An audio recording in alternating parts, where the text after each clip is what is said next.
रत्नागिरीच्या विकासासाठी मोठी बातमी समोर आली आहे।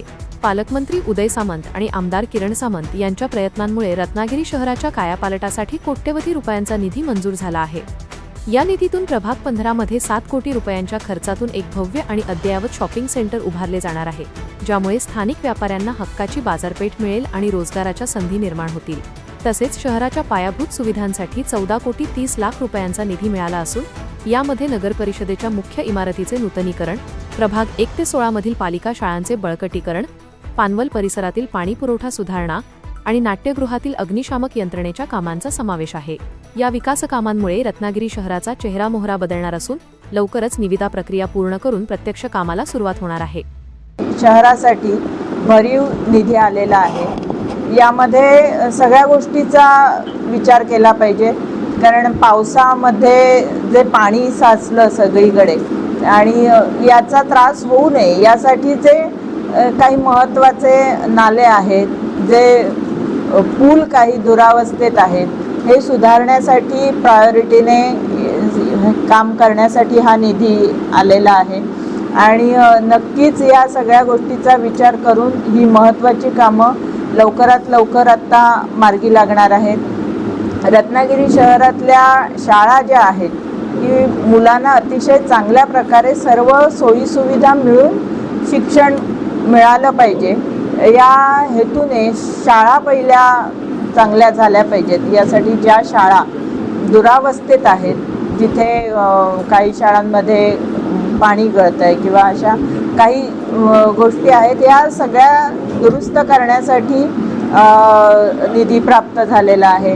त्याचप्रकारे आज रत्नागिरी शहरामध्ये आठवडा बाजार इथे जे शॉपिंग सेंटर आहे ते अतिशय दुरावस्थेत आहे आणि ते चांगल्या प्रकारे तिथे शॉपिंग सेंटर व्हावं यासाठी सन्माननीय पालकमंत्र्यांच्या माध्यमातून 7 कोटीचा निधी प्राप्त झालेला आहे।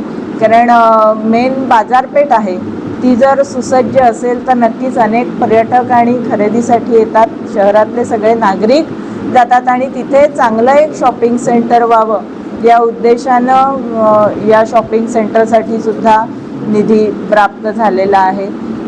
प्रशासकीय इमारत साहेबांच्या माध्यमातून अतिशय चांगली झालेली आहे, परंतु यामध्ये सुद्धा काही कामं अजून नव्याने प्रस्तावित झालेली आहेत।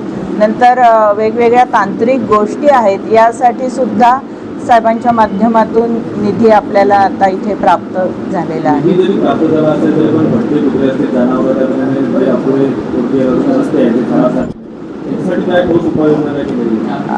या सगळ्या गोष्टी तर आहेत, कारण या तर फार महत्त्वाच्या गोष्टी आहेत आणि यासाठी नुसतं निधी महत्त्वाचा नाही आहे, तर त्यासाठी व्यवस्थित ते काम करून घेण्यासाठी आमचे नगरपालिका म्हणून प्रयत्न चालू आहेत। आमच्या नगरपालिकेची सर्व माणसं ही गुरं पकडण्यासाठी, कुत्र्यांसाठी सतत फिरत असतात, परंतु या गोष्टी पुढे येत नाही आहेत।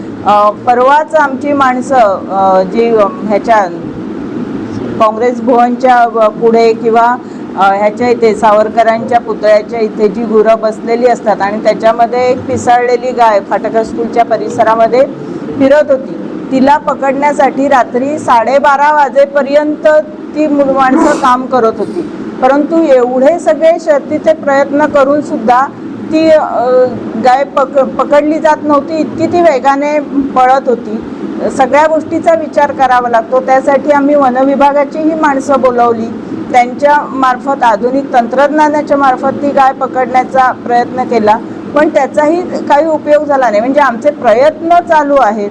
तर मी तुमच्या माध्यमातून शहरामध्ये एक आवाहन करते की अशी कुठची संस्था असेल किंवा असं कुणाकडे काही चांगल्या संकल्पना असतील की या गोष्टी केल्या तर आपण ही भटकी कुत्री आणि गुरे यांचा सर्वतोपरी व्यवस्थित त्यांचा मार्ग काढू शकत असू, तर नक्कीच अशा संस्थेने किंवा अशा माणसांनी आमच्या इथे यावा, आमच्याशी संपर्क साधावा, आपण नक्कीच चांगलं काम याच्यावर करू शकतो।